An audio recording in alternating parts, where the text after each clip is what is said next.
As she walked down Astor Place toward her office, Emily Gold rested her hand on her abdomen, trying to figure out if it felt different, if there was something new in there, a constellation of cells that would grow as she did, would end up as a tiny person with deep brown eyes like Ezra or wavy auburn hair like her.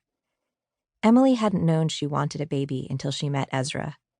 Then, the idea of creating a child with him, of having another person living in this world who had his intelligence, his compassion running through their veins, it seemed like something she would have to do, the way she had to breathe, to blink, to swallow.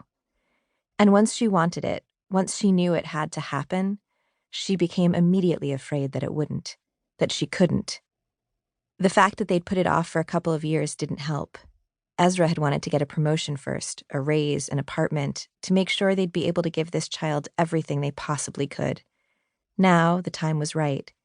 They'd been trying for 7 months, months of hope and anticipation and disappointment. And now she was late, only by a day, but still. Every hour made it feel more real, more possible. Dr. Gold? Emily had been walking up the steps to NYU's School of Global Public Health and turned her head as she swiped her card key through the lock on the front of the building. "Tessa," she said to the student looking up at her. "It's good to see you. I hadn't realized you were back." Tessa smiled. Her eyes looked tired, but the grin was genuine. "I've been meaning to come by, but there was a lot to get settled." "How's the baby?" Emily asked her. "Zoe," Tessa said. "She's good. Mostly sleeps through the night now, which is awesome. My mom helped me out a lot over the summer. Zoe and I went to Ohio while Chris was starting his new job here, but now we're back and it's just me and him and Zoe. We've made it through our first week. I found a couple of freshmen who are up for babysitting while I'm at class. So far, so good."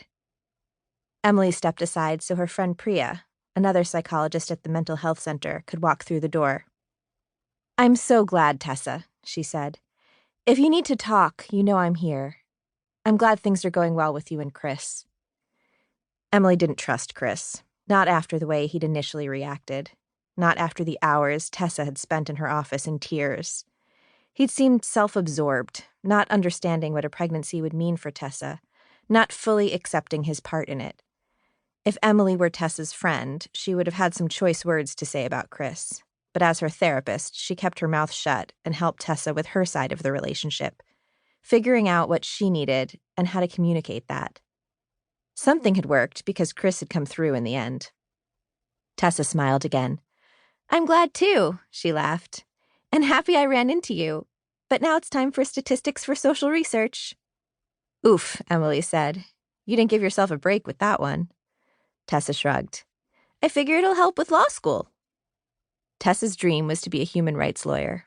She wore socks with Ruth Bader Ginsburg's face on them and had spent half a session once telling Emily about Amal Clooney's life story. Emily had enjoyed hearing it. 2 students walked into the building, and Emily recognized one of them as her 9 a.m. "I should go," Emily said, "but I'm so glad to see you. Bring Zoe by sometime." Tessa hiked up her backpack. "I will," she said, before she turned away. Emily really hoped Tessa would be okay. When she'd come to the center last year, she'd been so petrified of being pregnant, of telling her boyfriend, of telling her parents, of what this would mean for her life and her dreams and her future. Emily had helped her through all of it. She'd even gotten permission from the clinic's director to see Tessa as a long-term case. It was why she'd taken this job. She wanted to be there for these kids, the way she wished someone had been there for her back when she was in college. Someone more than her sister Ariel. Luckily, later she'd found Dr. West, who changed her life and changed her path. She wondered, sometimes, if Dr. West found the job as difficult as she did.